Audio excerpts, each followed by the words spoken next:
সংখ্যাটা ছোট কিন্তু এর প্রভাব যেন অনেক বড়। মাত্র 34% সংখ্যাটাই এখন মার্কিন প্রেসিডেন্ট ডোনাল্ড ট্রাম্পের জনসমর্থনের নতুন চিত্র। রয়টার্স ও ইপসোস পরিচালিত সাম্প্রতিক জনমত জরিপ বলছে বর্তমান মেয়াদে থাকা অবস্থায় এটাই তার সর্বনিম্ন অবস্থান। কিন্তু কেন এমন হলো?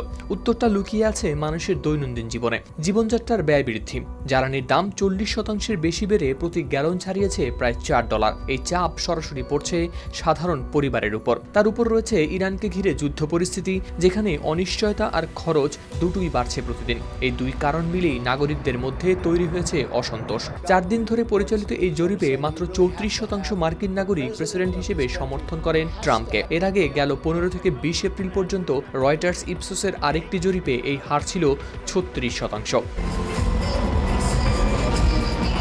বর্তমান জরিপ বলছে জীবনযাত্রার ব্যয় নিয়ন্ত্রণে ট্রাম্পের ভূমিকা সমর্থন করছেন মাত্র 22% মানুষ, যা আগের চেয়েও কম। অর্থাৎ সবচেয়ে গুরুত্বপূর্ণ জায়গাতেই কমে গেছে আস্থা। তবে পুরো ছবিটা একরকম নয়। রিপাবলিকানদের মধ্যে এখনো প্রায় 78% পাশে রয়েছে ট্রাম্পের, কিন্তু একই দলের ভেতরেই 41% মানুষ প্রকাশ করেছে অসন্তোষ। আর সবচেয়ে বড় ইঙ্গিতটা এসেছে স্বতন্ত্র ভোটারদের দিক থেকে। তারা এখন ঝুঁকছে ডেমোক্র্যাটদের দিকে। 14 পয়েন্ট ব্যবধানে এগিয়ে রয়েছে ডেমোক্র্যাটরা, যা ভবিষ্যতের নির্বাচনের জন্য একটি বড় সংকেত। একসময় দাম কমানোর প্রতিশ্রুতি দিয়ে ক্ষমতায় এসেছিলেন ট্রাম্প, কিন্তু এখন অর্থনীতি নিয়ে তার জনপ্রিয়তা নেমে এসেছে মাত্র 27%, যা তার 2017 থেকে 2021 মেয়াদের যে কোনো সময়ের চেয়ে কম। ট্রাম্পের প্রথম মেয়াদে তার জনপ্রিয়তা দীর্ঘ সময় ধরে প্রায় 40%-এর আশেপাশে ছিল। নতুন জরিপের ফলাফল সে সময় সবচেয়ে নিচের পর্যায়ে 33%। এর তুলনায় কিছুটা বেশি হলেও সেটি এখনও আগের তুলনায় আছে দুর্বল অবস্থাতেই।